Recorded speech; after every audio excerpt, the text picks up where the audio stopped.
kaming gumising ngayong araw.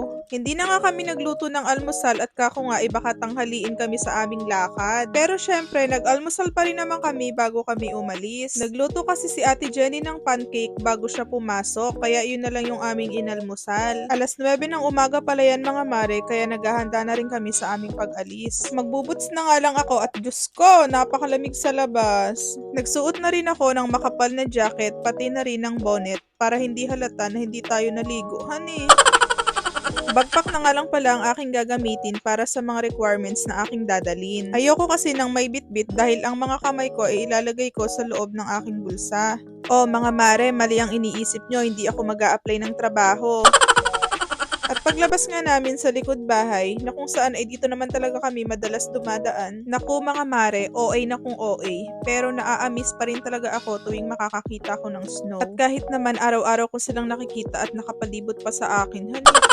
At kaya naman talagang hindi ko maiwasang hindi ma-flex sa mga videos ko. Anyway mga mare, sa paglakad-lakad pala namin ay napansin namin tong dagat.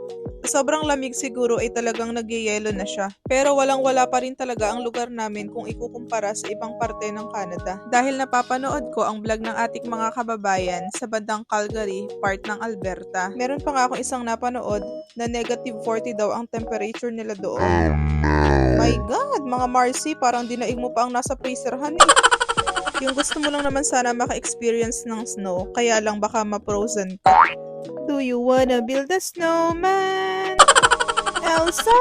Ala, kumanta! Anyway mga mare, marami na akong masyadong kuda.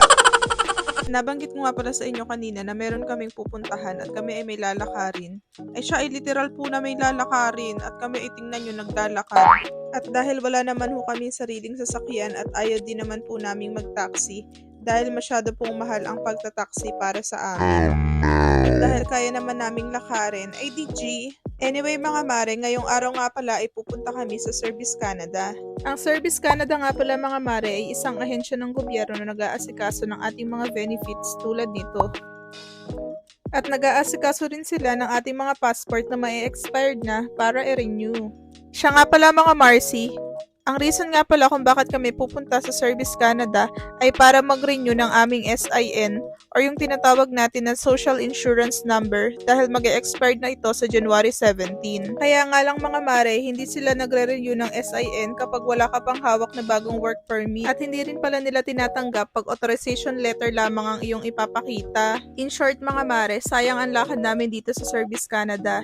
Hindi kami nakapag-renew ng SIN, pero okay lang yun dahil nakapag-print naman kami ng documents. Siya nga pala mga mare, yung documents nga pala dito pag nagpa-print ka is walang bayad. At pagkatapos nga namin dito sa Service Canada, pupunta naman kami sa Access PEI dahil dun kami magre-renew ng aming health card. At sa paglakad-lakad nga namin ay nadaanan namin tong community fridge. At syempre, titignan natin kung may laman, honey. At ayun na nga mga mare, hindi ko na nabidyohan yung pagpasok namin sa fridge. Kaya tara na, maglakad-lakad na tayo papuntang Access PEI.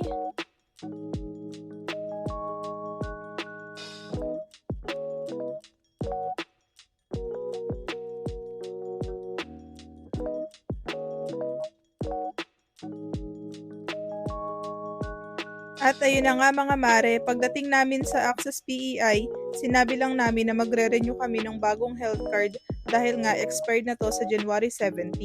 Hiningi lang nila yung photocopy ng aming authorization letter at kinapi din nila yung aming lumang health card. Actually mga mare, sobrang bilis lang ng pagre-renew namin ng health card. Hindi na nga nila kinuha yung aming lumang card at sabi nga nila i-deliver na lang daw nila yung bago after 3 weeks. Medyo natagalan lang kami ng very light dahil nagpa-update kami ng bagong address. At ayun na nga mga mare, hindi ko na nga pala na-i-video yung paglalakad namin pag-uwi. Kasi naman sobrang lamig sa labas at may kasama pang hangin, kaya nagmamadali na rin kami paglalakad. At ayun na nga, pag-uwi ko, inasikaso ko agad itong mga labahin ko. Ang daming labahin, hindi na nga naliligo. O hanggang dito na lang mga mare, salamat po sa panonood.